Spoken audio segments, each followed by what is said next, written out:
Welcome to another episode of Preparing for the Unexpected. I'm your host, Alex Fullick, and as always, we like to talk about things related to COVID, business continuity, resilience, well-being, anything that can help you, your organization, or community plan for, respond to, and overcome adverse situations. If you'd like to be a guest on the show, please feel free to reach out on LinkedIn. I'm the only Alex Fullick there. I'm really easy to find, and I do respond to everything I get. One quick announcement, I will be speaking at the Continuity Insights Conference, April 25th to 27th in Louisville, Kentucky. Fingers crossed, it'll be an in-person event, but I've been burned on that one in the last year and a half a few times. So, but I really hope I can see everybody at Continuity Insights and meet some of you. It's that time again for our regular talk with Regina Phelps. Regina, please tell me you have great news this month. Alex, I just feel like a broken record some days. I don't have any, well, let's see. I do have a little bit of good news, but it's probably in a twisted way. But yes, I'll certainly make it sound good. How's that? Okay, that sounds good. And by the way, just so you know, this is the last episode I'm recording to air in 2021. So Woohoo, I'm feeling privileged here. I have other episodes to record, but they're not airing until 2022 somewhere. But so you are the last one to air this year. You get that honor for 2020. Wow, I'm feeling it. I'm feeling it. The pressure's on. Well, let's talk about COVID. Where are we now? What's going on? Oh my gosh. We have so many things we want to cover today. And I know we talked about we're going to do our usual kind of check-in about where we are in the world. We're going to talk about Omicron, which everybody is still wondering how to really pronounce. We'll talk about boosters, and then we want to talk about kids. So where we are in the world, it kind of really, as usual, depends on where you are. So last time we spoke, Europe was really beginning to heat up, and it is continuing to be a major issue, both throughout Europe, Germany, France, many parts of the northern part, Denmark, Norway, Sweden, all those places that many people said, oh my gosh, they have figured this out and they're really having a surge. And this is prior to really an invasion of the Omicron virus. So Europe is remaining a mess. Russia in particular still has a huge number of cases and a big increase in deaths. They're actually on a 28-day rolling average. They have more deaths than the United States, and no one claims that victory prize on a monthly basis. So I think what I would say to you is that it's really problematic. Here in the United States, your southern neighbor, many of the states that butt right up against Canada are just on fire. So all of New England. So if you sort of start at Maine and you cruise all the way along, Michigan, Wisconsin, it is really a problem. And so we're also seeing this very northern, eastern flame up in the United States, but it's also moving down through the center part of the country. So Nebraska, Kansas, all the way down into New Mexico. And I'm starting to see in the last couple of days, Texas really beginning to have more cases. One thing I would say to you, though, is that I think as more people get vaccinated, cases are always a really big indicator to look at, but you really want to be focused on hospitalizations. So here in the United States, sadly, we're already starting to see our post-Thanksgiving peak or rise in cases in hospitalizations. And that's been over the last few days. So our Thanksgiving was roughly about 10 days ago or so, something like that. And so essentially now we're starting to see this rise in cases.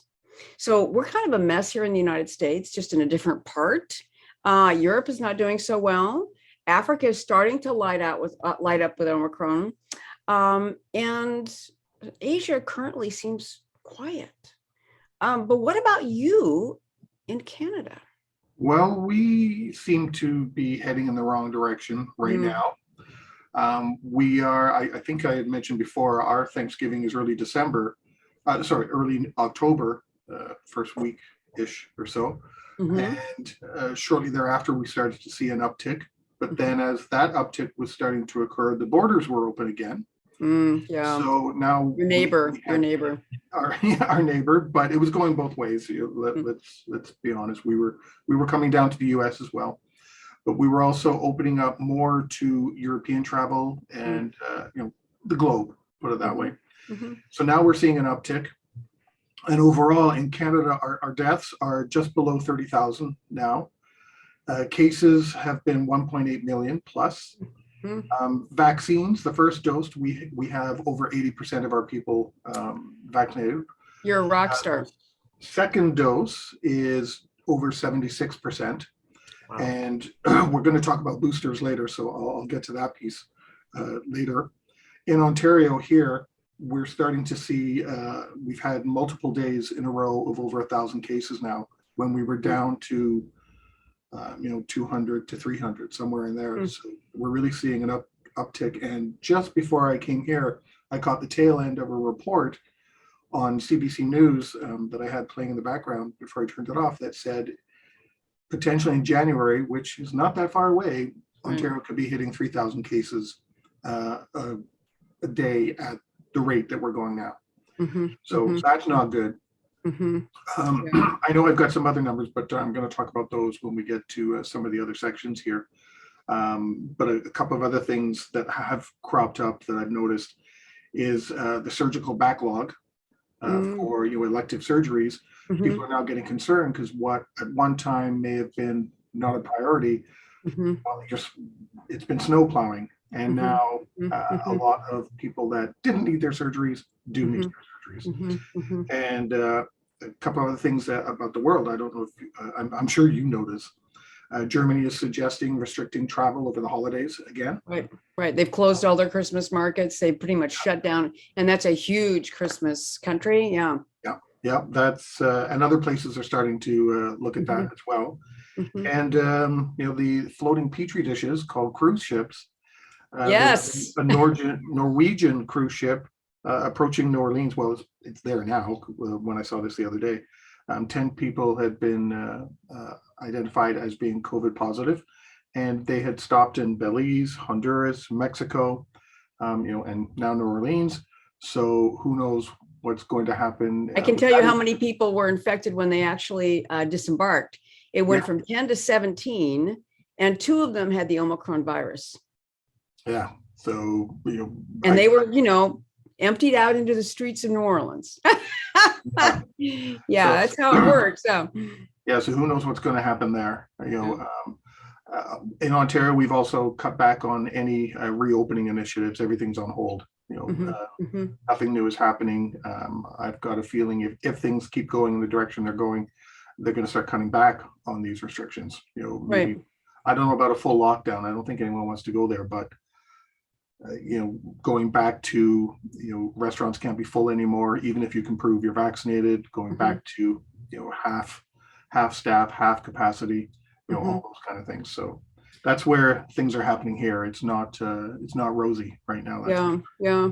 I was actually just reading Bloomberg News this morning, and they were talking about the mayor of Rio de Janeiro in Brazil had just canceled all of the holiday events, which is quite a big deal down there because, of course, it's summer, it's lovely, and they usually get quite a big tourist boom. And they were canceling all of the planned events in that country, even though their case numbers have not really started to go up much yet. But they're forward thinking, again, planning that 25 days from now it could be really bad. And so again, the super spreader events, I think, are what a lot of countries are trying to avoid, because we have this new variant that sadly was announced on the Thanksgiving holiday here in the United States, and my phone started ringing about noon on on that day. So, oh God. That is the as I like to call it, the Transformer variant. Right. Because that's what I couldn't help but think every time I hear it. I think of Transformers, Optimus Prime and everything. So every time I hear it. But I do know Omicron is the 15th letter in the Greek alphabet. Right. And very good. That in itself is scary. That means there are 15 other variants out there. Actually, no, they skipped new and they skipped Shay, because new would be confusing if you said it's the new variant. Oh, yeah, that's true. That would be. And then the Shay, which is, if you pronounce it as you would in Chinese, is the Prime Minister of China. So the WHO decided to skip those two for 2 words. So we have out of the word number 15, but we did skip 2. Then it's still scary because that's 13 variants, but we are familiar with the original COVID and the 4th one, Delta variant. Mhm. Oh, this is the 13th. Right. So what do we know, or I guess what don't we know about it right now? Well, let me just show some slides here because it's easier to talk through this stuff if I actually do, because I just want to do a really quick dive here.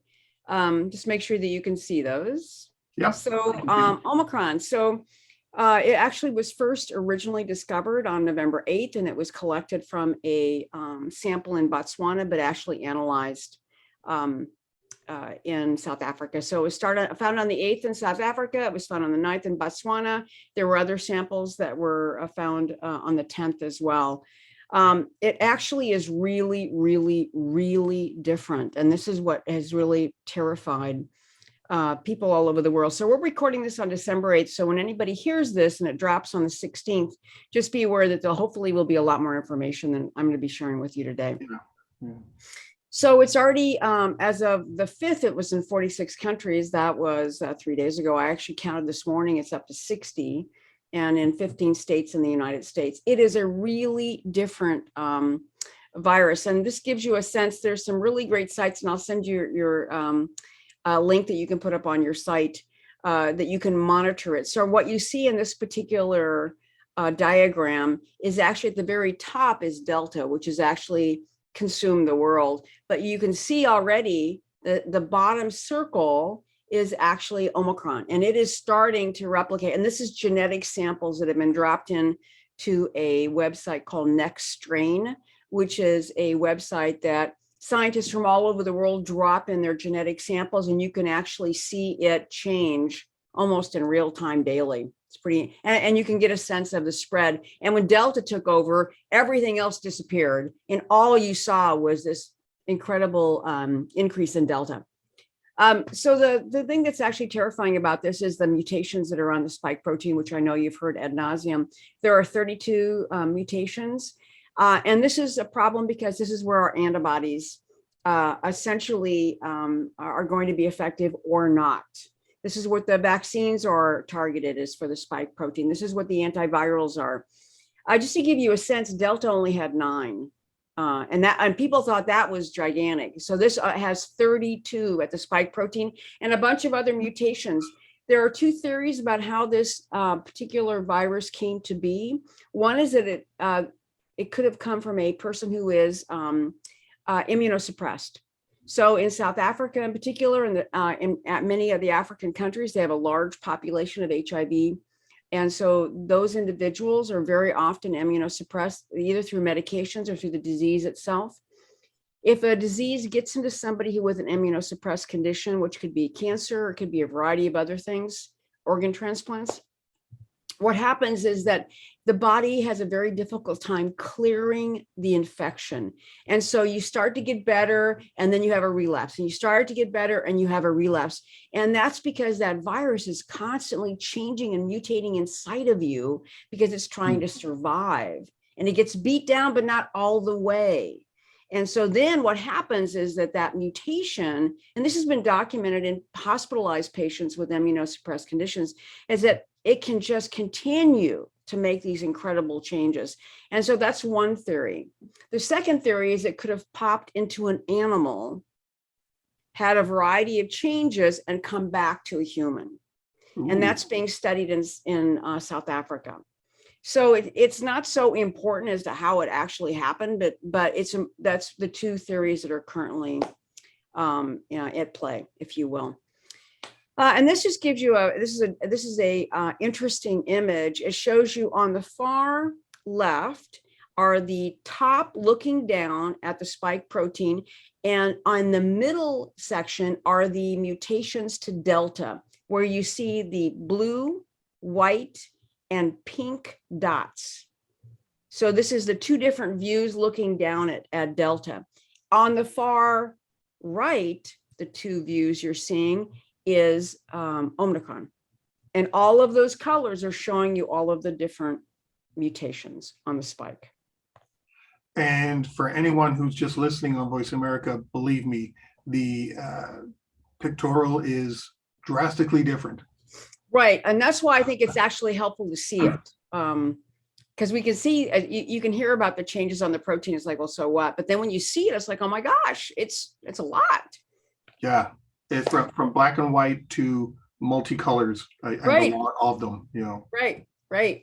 So Wow. last night, the first study out of South Africa was released about the effectiveness of vaccines. So as you know, the vaccine effectiveness issue is a big concern. And so the Pfizer vaccine was tested. Now, let me explain how that works. So what happens in a virus, in a viral lab, they create what's called a pseudo virus. So they actually take the Omicron model, if you will. They take the spike protein of the virus and they place it on another virus so they can actually experiment with it. And that's called a pseudovirus. And then what they do is in a petri dish, essentially, they apply what are called antibodies, and that's from blood samples. And they were using blood samples of individuals who had been double vaccinated, so 2 shots of Pfizer.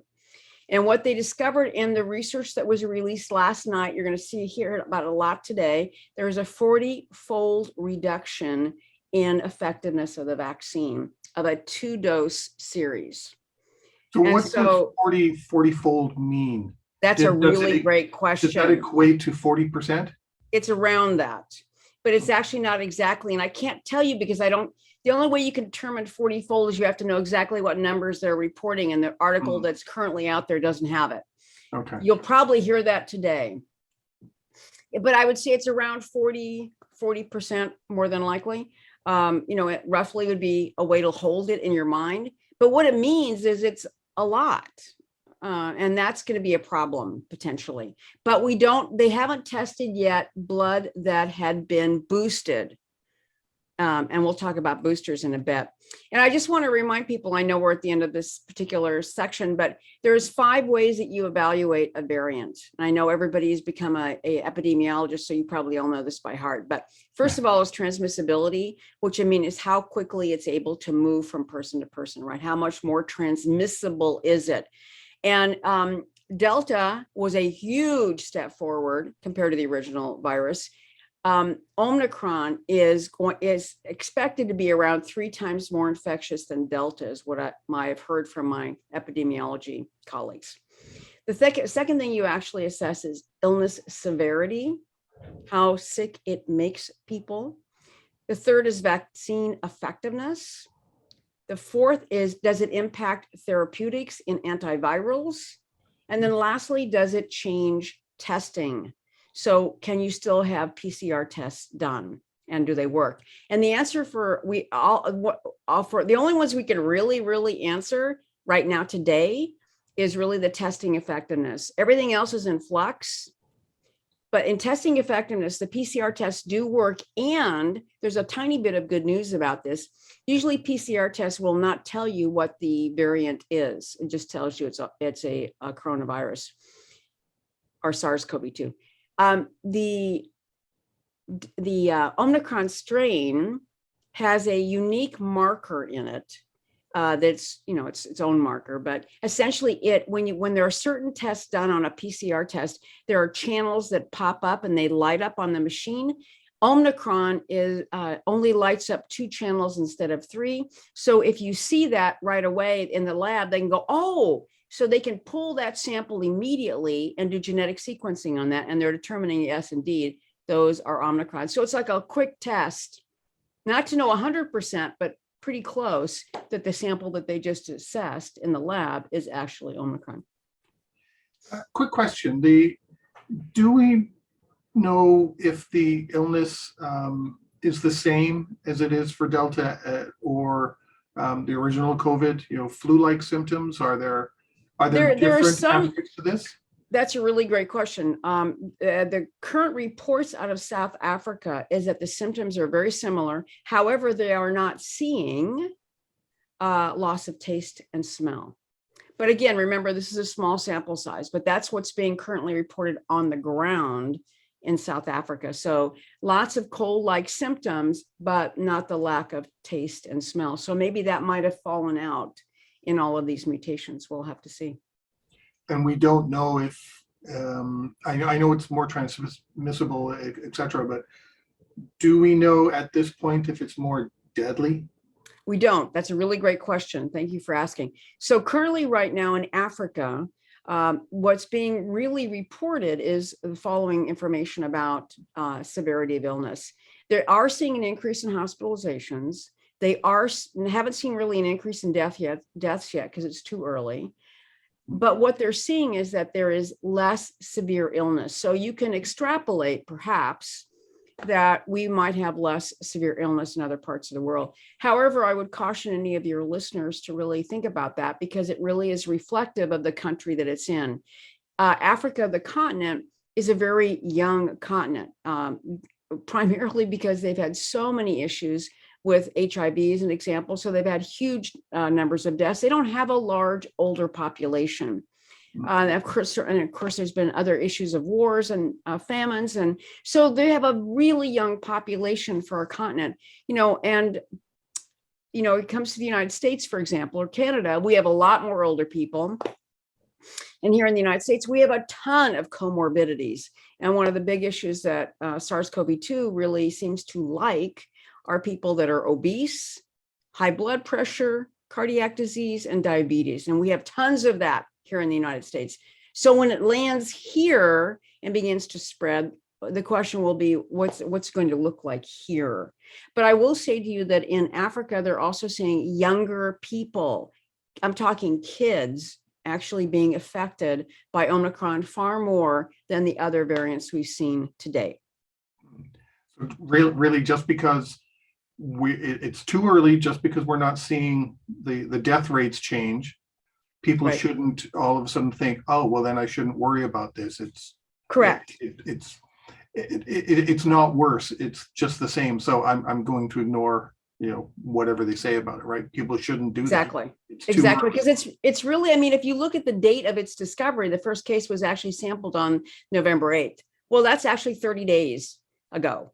And so we don't, this is going to take time to evolve. And I know that makes people really unhappy, but science and diseases you don't know everything, as we should well know by now. It takes a long time to figure this out. So in the next 30, 60, 90 days, we'll have a lot more information, but we don't really know much. Yeah. It's still too early, and still too early. Fingers crossed it doesn't go down, a bad road, but it's still too early. We're not even at that point yet. But I will say it's not great to hear that my birthday is the day that Omicron was identified. It's like, oh, darn. Well, see, now I'm never going to forget your birthday, November 8th, because exactly, there you go. You and Omicron were discovered on the same day. Yeah. On that note, we've come to the end of our first segment. We are talking with Regina Phelps today, and we will be right back.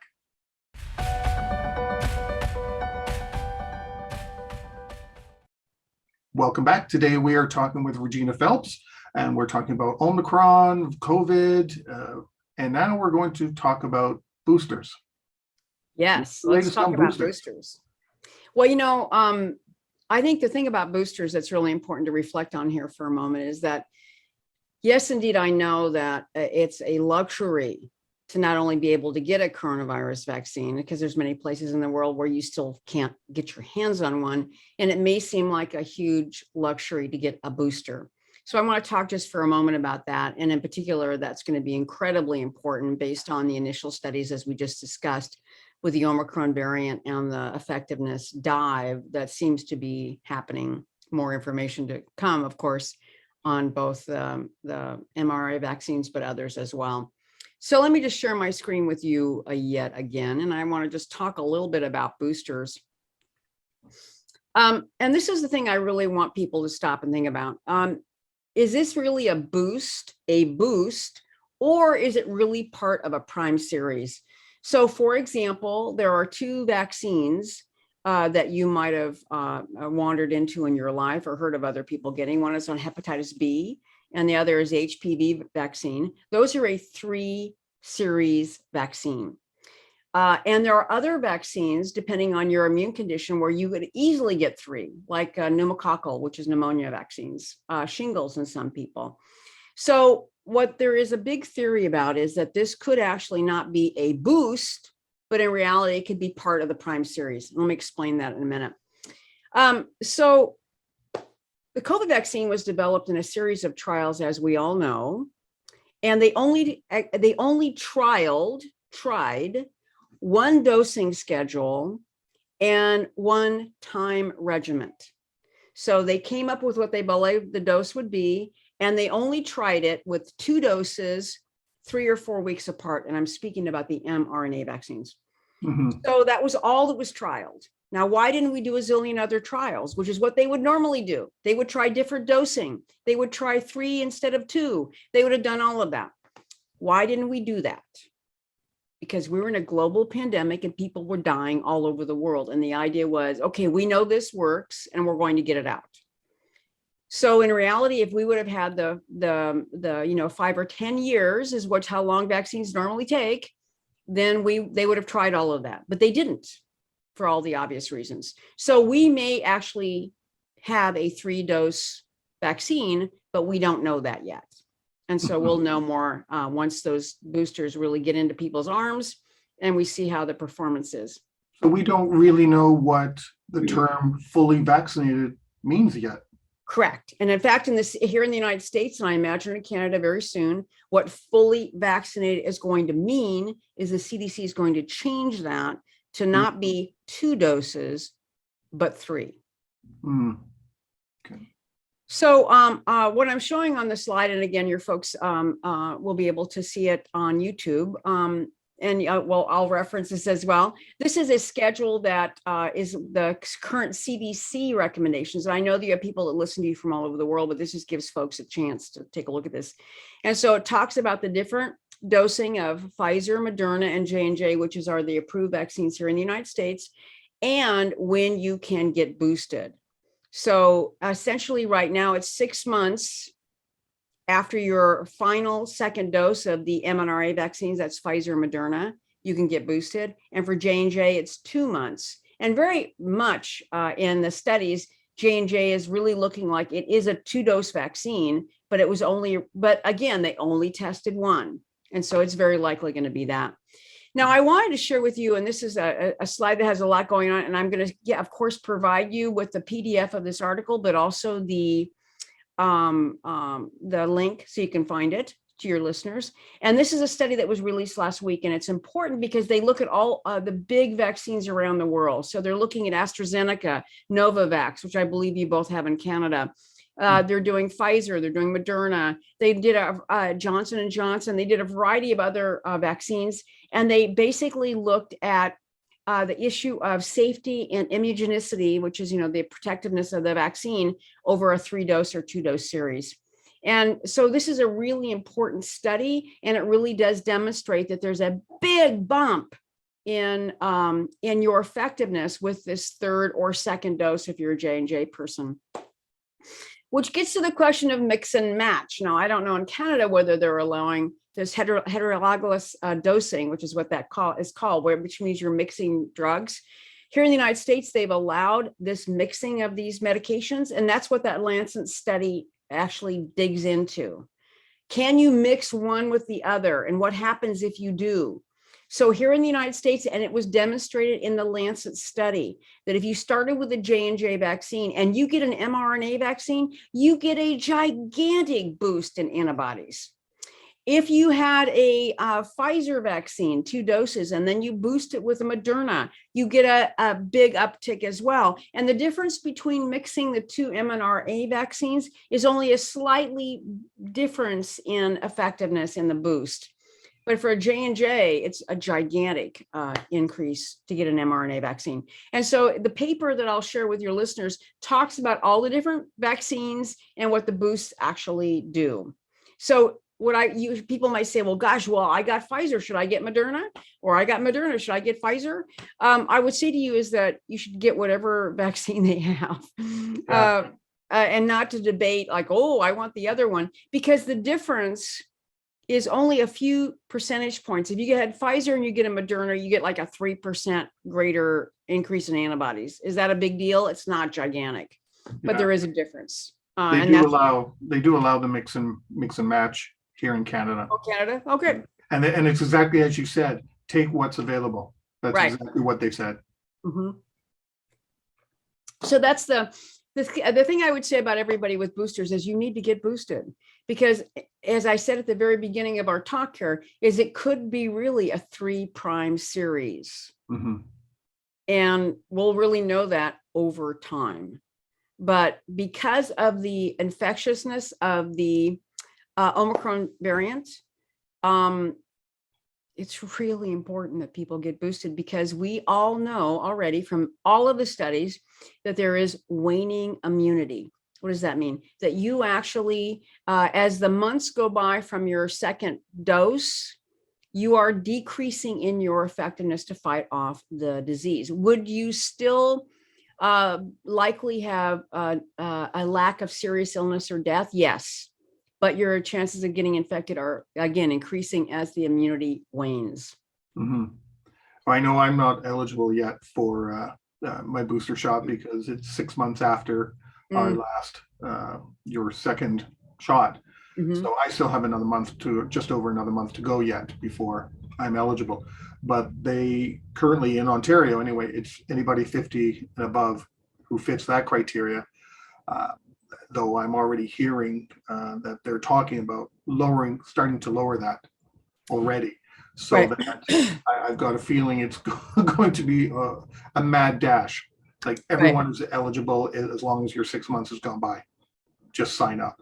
Right. And I think that's initially what happened in the United States, is that there was quite a bit of, tiering, if you will, about who was eligible. And then I think within the last 2 weeks, they've said, okay, if you're it's been more than 6 months or 2 months for the J&J, anybody can line up. Yeah. So I know those talks are happening. So it'll be interesting to see what happens over the holidays, how they change, and what the status is the next time we talk. Right. So let's take the rest of our show. We're going to talk about vaccines and children. Yes, super important. It's really important because I don't have kids of my own, but I have seen so much misinformation with regards to this.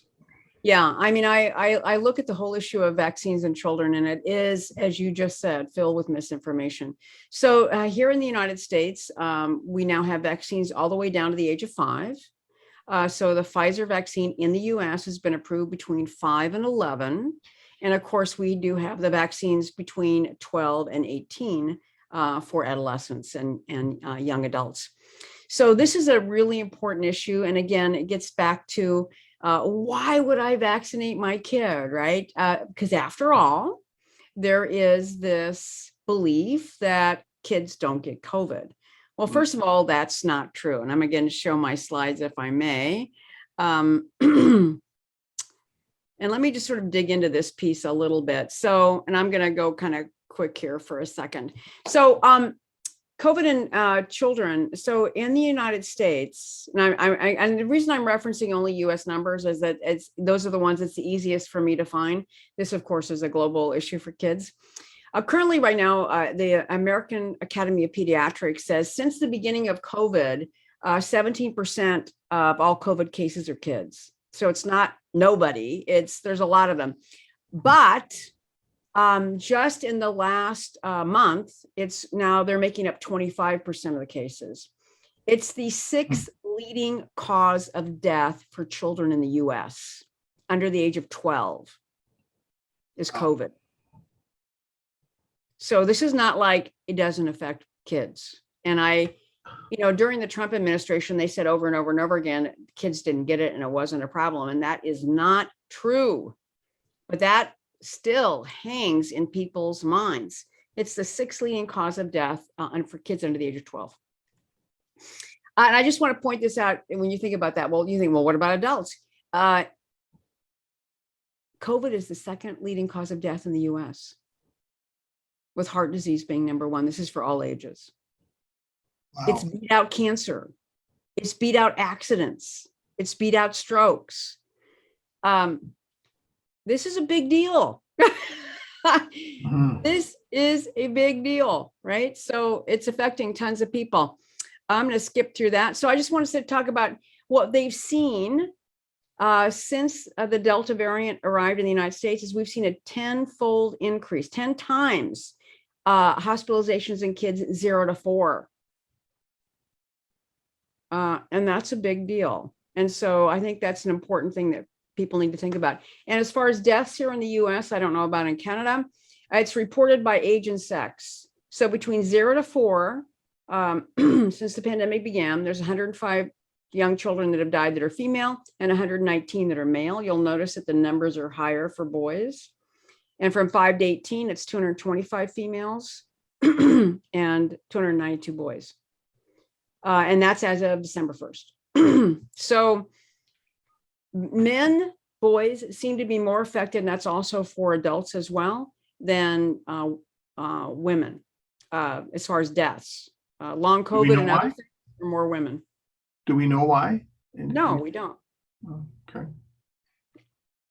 But I think we could probably guess a little bit, but yeah, I would be certainly guessing.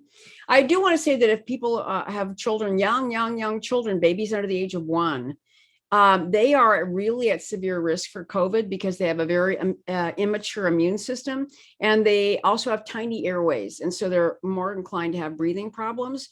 And so newborns can get infected with COVID during childbirth, but they can also be exposed to caregivers.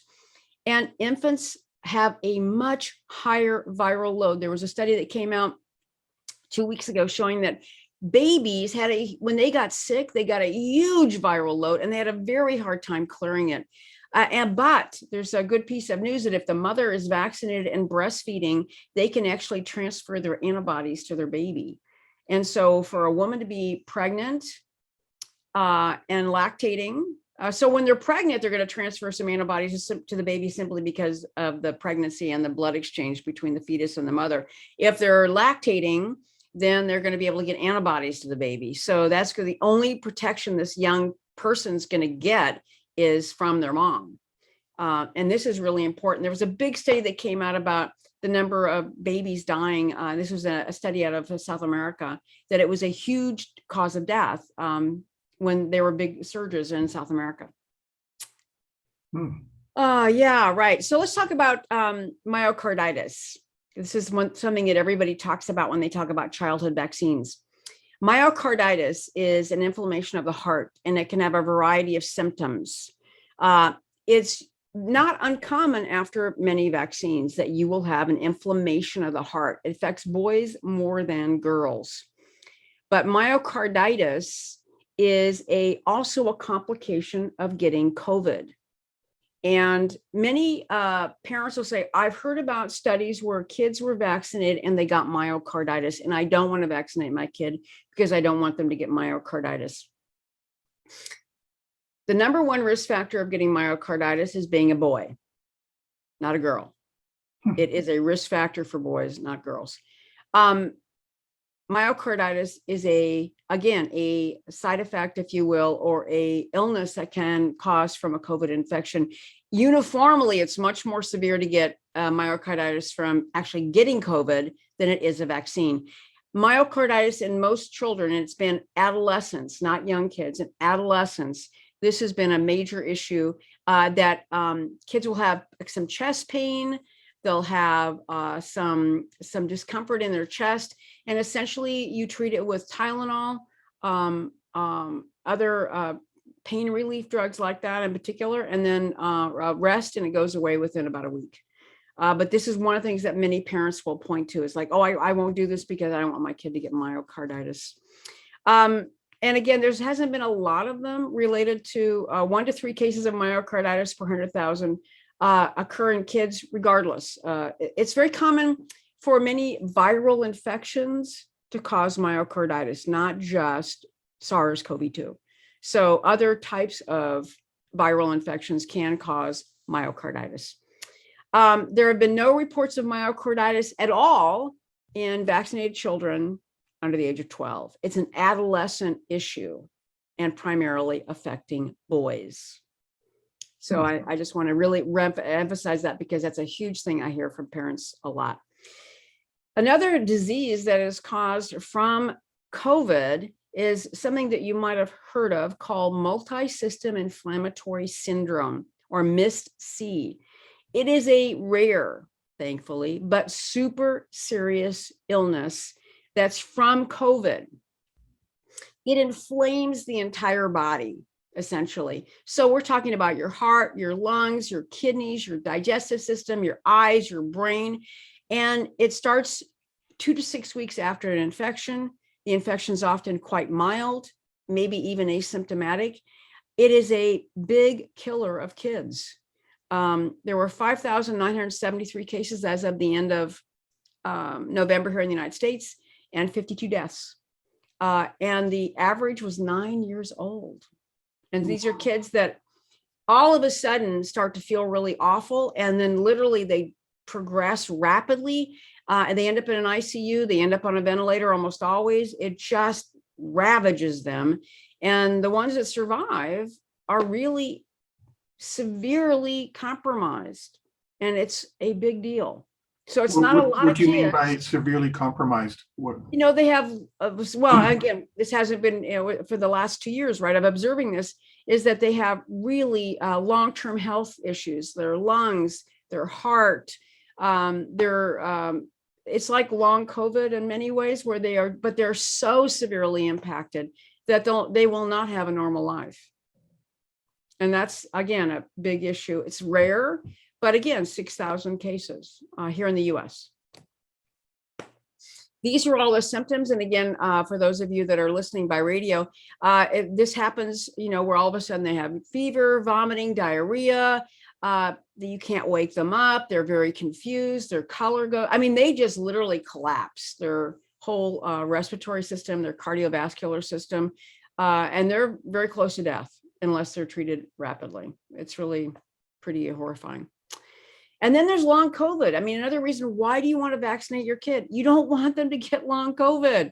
And again, this is a problem. In a study out of the UK, 7 to 8% of the kids that actually had COVID had contracted COVID 12 weeks later, still were facing all of these long COVID symptoms of fatigue, headache, trouble sleeping, brain fog, joint pain, 12 weeks later. And those are, again, we'll know more over time, but it's a problem of 7 to 8% of the kids that get COVID actually develop long COVID. It's a little higher in adults, about 10%.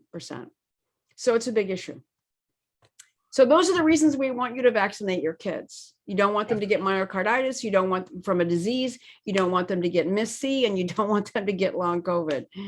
So that's a big deal. And I just want to remind your listeners, and we've talked about this before, is that COVID is a respiratory illness, and it attaches at every ACE2 receptor. So it's a respiratory illness, but it affects almost every organ of your body. And that's where long COVID really comes to play.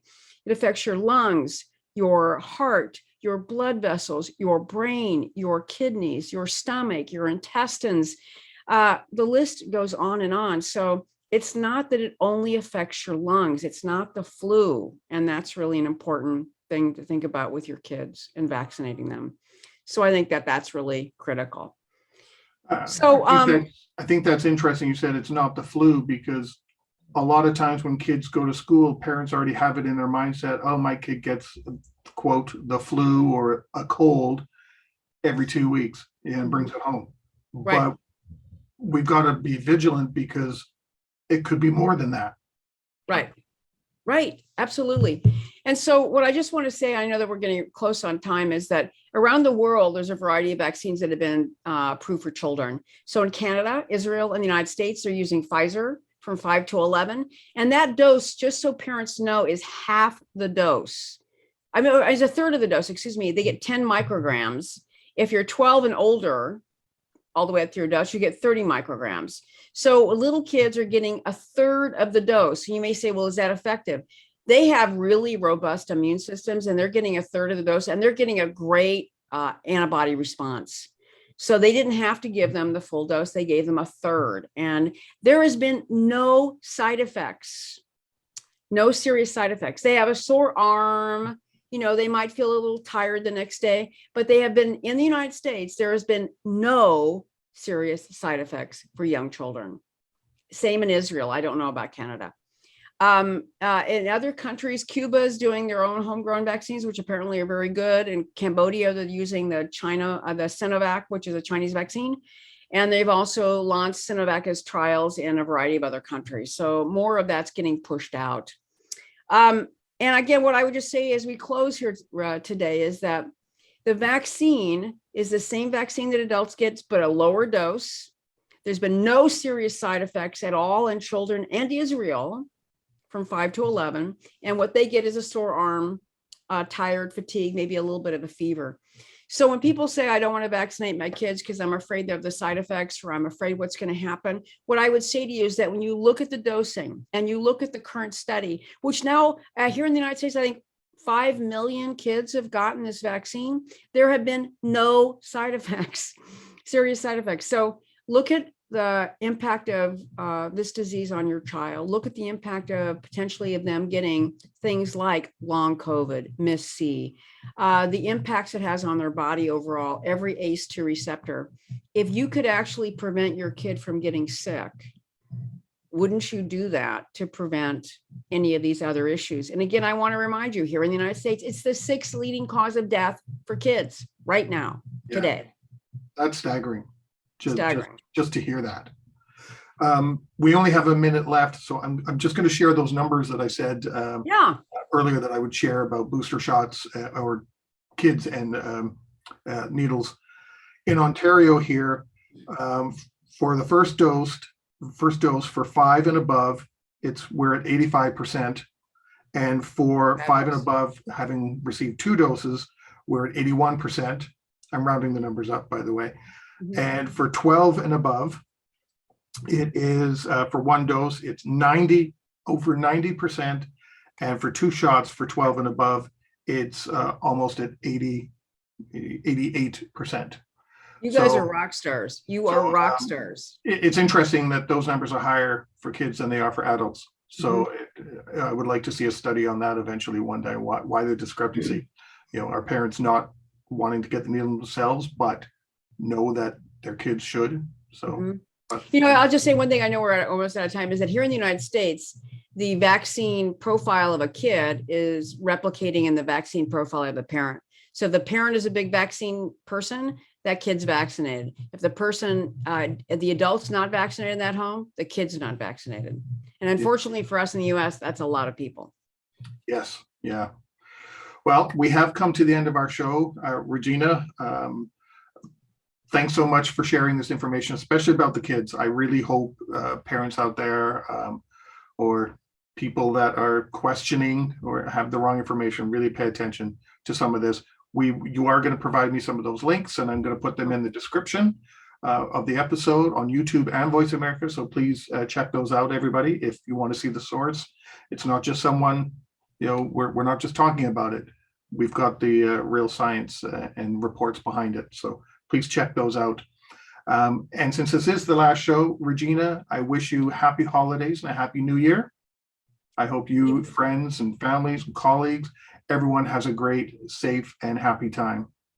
Same for you, Alex. And again, hopefully when I see you in January, we'll have other things more positive to talk about. I hope so. It's got to happen eventually. Eventually it will, yes. So thanks, Regina. Take care, stay safe, and everybody listening and watching, stay prepared, everybody. If you liked that video, thumbs up. If you didn't like that video, thumbs down. But leave a message and let me know what your thoughts are. If you'd like to be a guest on the show to talk about something related to business continuity, disaster management, COVID, personal well-being, anything that's relatable to those subjects, you can reach me through my LinkedIn profile, which is in the video description. And of course, don't forget to subscribe. In the meantime, stay prepared, everybody.